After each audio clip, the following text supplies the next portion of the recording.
وعلیکم ورحمۃ اللہ وبرکاتہ۔ عزیز طلبہ، ہم لوگ پڑھ رہے ہیں مولوی انشاء کی یہ گھنٹی، یعنی یہ ہمارا مولوی انشاء کا پیریڈ ہے۔ اس میں آج ہم لوگ جو بحث پڑھنی ہے وہ ہے 21واں سبق۔ کیا ہے؟ 21واں سبق ہے الدرس الحادی والعشرون۔ اس سبق کے تحت ہم پڑھیں گے افعال ناقصہ کے بارے میں۔ کس کے بارے میں؟ افعال ناقصہ کے بارے میں۔ اور افعال ناقصہ آپ جانتے ہیں کہ کسے کہتے ہیں؟ بولیے، یہ نحو کی کتاب میں پڑھے ہوں گے کہیں۔ کسے کہتے ہیں افعال ناقصہ؟ ہاں وہ تو ہے ہی ہے، کانا سارا لیسا اصبحا امسا ازہا ذل باتا ما زالا ما بریہا ما فتیا من فکا۔ لیکن اس کو افعال ناقصہ کہتے کیوں ہیں یہ بتائیے، کیوں نام دیا گیا؟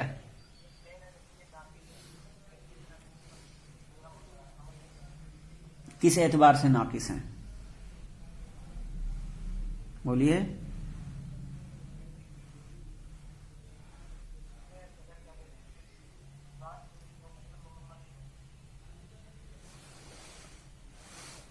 ٹھیک ہے، اس میں کہہ رہے ہیں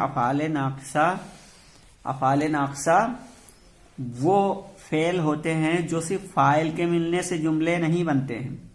افعال ناقصہ وہ فعل ہیں جو صرف فاعل کے ملنے سے جملہ نہیں بنتے، اور دوسرے فعل کیا ہے، فاعل کے ملنے سے بھی بن جاتے ہیں۔ تو ایک نقص اس میں پایا جا رہا ہے، ٹھیک ہے، ایک کمی اس کے اندر پائی جا رہی ہے، تو ایک حساب سے یہ بھی کہہ سکتے ہیں۔ اور دوسرا کیا ہے؟ افعال ناقصہ وہ افعال ہیں جو مصدری معنی سے خالی ہوتے ہیں۔ کیا ہے؟ یہ مصدری معنی سے خالی ہوتے ہیں، اور یہ جملہ اسمیہ پر داخل ہو کر خبر کے زمانے کی تعین کرتے ہیں۔ کیا ہے؟ خبر کے زمانے کی تعین کرتے ہیں، اور دوسرے فعل میں ایسا نہیں ہوتا، وہاں خبر کے زمانے کی تعین نہیں ہوتی ہے۔ لیکن یہاں افعال ناقصہ میں کیا ہے؟ افعال ناقصہ وہ افعال ہیں جو مصدری معنی سے خالی ہوتے ہیں اور جملہ اسمیہ پر داخل ہو کر خبر کے زمانے کی تعین کرتے ہیں۔ اور ان کا کام کیا ہوتا ہے؟ افعال ناقصہ یہ مبتدا کو رفع دیتے ہیں اور وہ ان کا اسم کہلاتا ہے۔ کیا ہے؟ مبتدا کو رفع دیتے ہیں اور وہ ان کا، یعنی وہ مبتدا ان کا اسم کہلاتا ہے، یعنی ان افعال ناقصہ کا اسم کہلاتا ہے، جبکہ خبر کو نصب دیتے ہیں اور وہ ان کی خبر کہلاتی ہے۔ ان کی تعداد کتنے ہیں بتائیے؟ 13 ہیں۔ ان کی کتنی تعداد ہے؟ بولیے۔ 13 ہیں۔ اور وہ کون کون ہیں؟ یہ دیکھیے کتاب میں اپنے، نماز کے جملہ کی دوسری قسم افعال ناقصہ ہیں اور وہ حسب ذیل ہیں۔ کانا سارا اصبح امسا ازہا ذل باتا ما بریحا ما داما ما زالا من فکا ما فتیا لیسا۔ یہ 13 ہیں، ٹھیک ہیں۔ گنیے، کانا 1، سارا 2، اصبح 3، امسا 4، ازہا 5، ذلہ 6، باتا 7، ما بریحا 8، ما داما 9، ما زالا 10، من فکا 11، ما فتیہ 12۔ 13 کیا چیز؟ 13 ہیں۔ 17 کہاں ہیں؟ 13 ہوتے ہیں۔ 17 وہ آپ جو ہیں وہ حروف جار ہیں، باؤ تاؤ کاف لام واو منذ مدخلا ربہ شمین عدافی عن لا حتی الى، وہ حروف افعال ناقصہ امین النو میں 17 ہیں۔ پھر سے دیکھ لیجئے گا، ٹھیک ہے۔ بہرحال یہ 13 ہیں افعال ناقصہ، سمجھ رہے ہو؟ ان کی تعداد 13 ہیں، وہاں پڑھ لیجئے گا امین النو میں جہاں بتا رہے ہو، پھر سے دیکھ لیجئے گا۔ چلیے بہرحال آگے دیکھتے ہیں۔ تو یہ سمجھ گئے افعال ناقصہ کی تعریف، اسے کیوں کہا جاتا ہے، یہ کتنے ہیں۔ اب آئیے آگے، یہ کیا ہے؟ یہ افعال جملہ اسمیہ یعنی مبتدا و خبر پر داخل ہوتے ہیں۔ کیا ہوتا ہے؟ یہ افعال یعنی یہی افعال ناقصہ یہ جملہ اسمیہ یعنی مبتدا و خبر پر داخل ہوتے ہیں۔ مبتدا جس کا نام اسم ہو جاتا ہے، مبتدا جو پہلے مبتدا تھا وہ اب اس کا نام اسم ہو جاتا ہے۔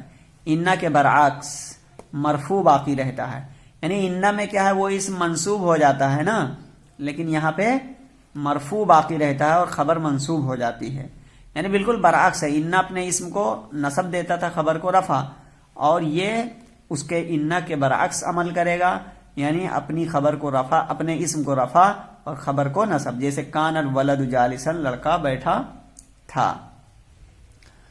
آگے دیکھیے یہ بات بتا رہے ہیں کہ لیسا کے سوا باقی تمام افعال کے فعل مضارع اور فعل امر دونوں آتے ہیں، یعنی لیسا کیا ہے، فعل جامد ہے نا، تو لیسا اس سے فعل مضارع نہیں آتا، لیسا یا لیسو کہیں نہیں پڑھے گئے، یا لیسا یا لیسو نہیں پڑھے ہوگے، لیسا ہی ہے تو یہ فعل جامد ہے گویا، تو یہ اس سے مضارع نہیں لا پائیں گے آپ، یا کہیں پائیں گے، اور نہ فعل امر، اور باقی کیا ہے، لیسا کے سوا باقی تمام افعال کے فعل مضارع اور فعل امر دونوں آتے ہیں، اور وہی عمل کرتے ہیں جو ماضی کرتا ہے، یعنی اسم کو رفع اور خبر کو نصب دیتے ہیں، یعنی جو جیسے کانا ہے جو عمل کر رہا ہے اپنی ماضی ہونے کی صورت میں اپنے اسم کو رفع خبر کو نصب، ایسے اگر یہ کانا مضارع ہو جائے تب بھی اس کا عمل وہی رہے گا، ٹھیک ہے، یا امر بن جائے تب بھی اس کا عمل وہی رہے گا، کانا یا اس کے اخوات لیسا کو چھوڑ کے۔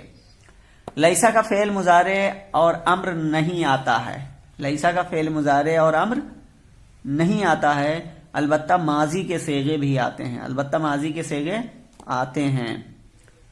اب یہ لیسا، اب کانا کی بات بتائیں گے، ان میں سے سب سے پہلا، ہر ایک کا الگ الگ استعمال وہ بتا رہے ہیں، تو ان میں سب سے پہلا ہے کانا۔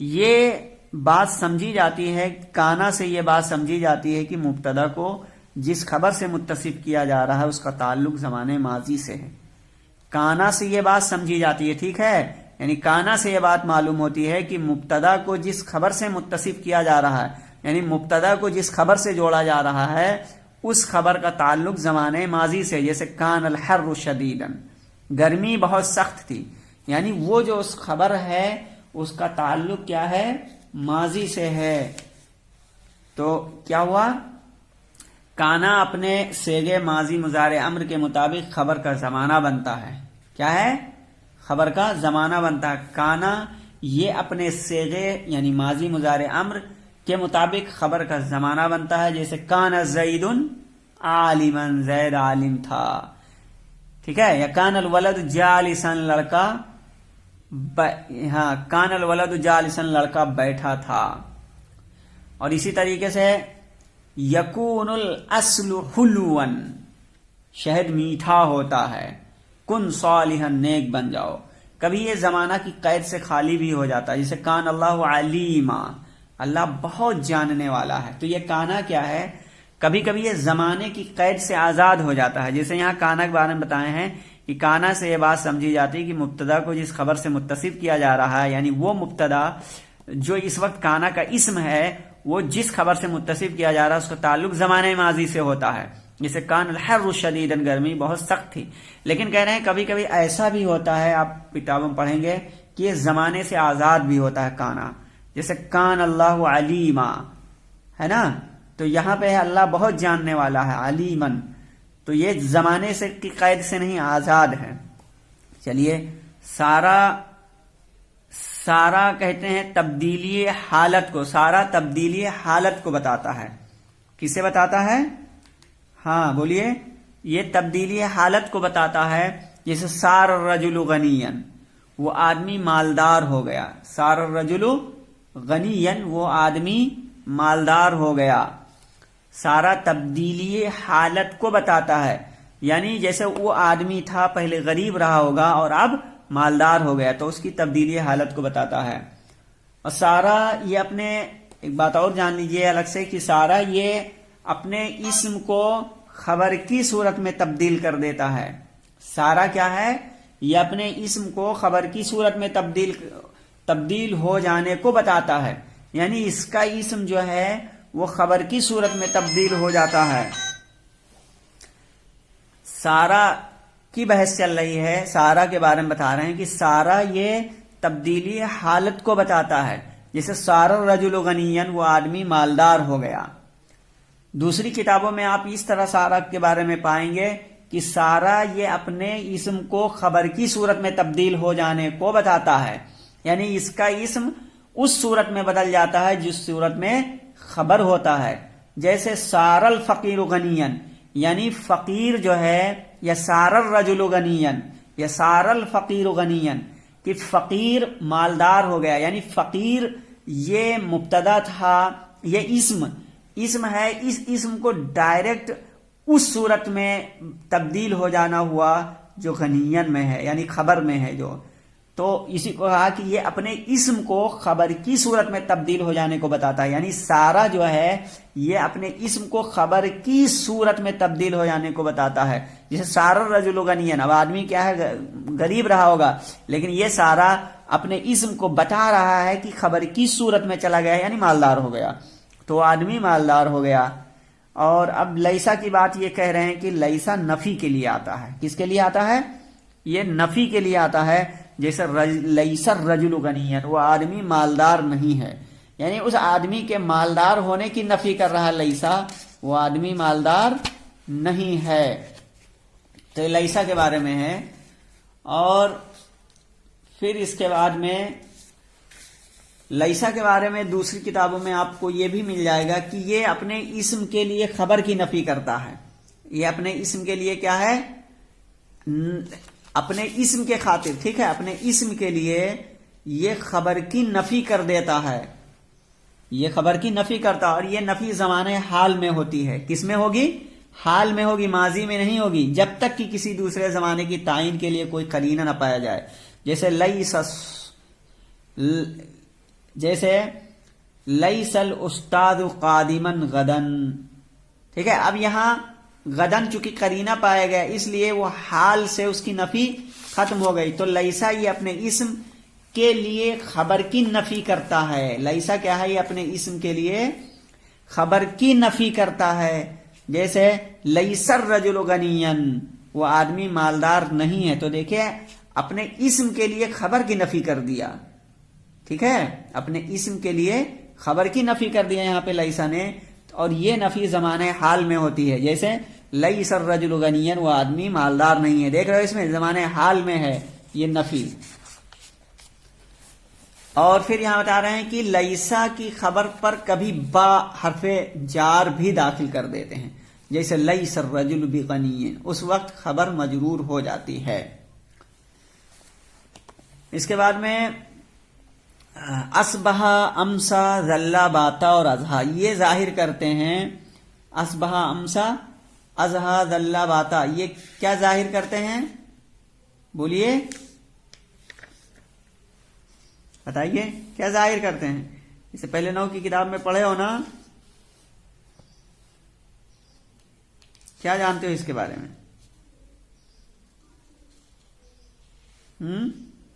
اصبح، امسا، اضحا کے بارے میں کیا جانتے ہو؟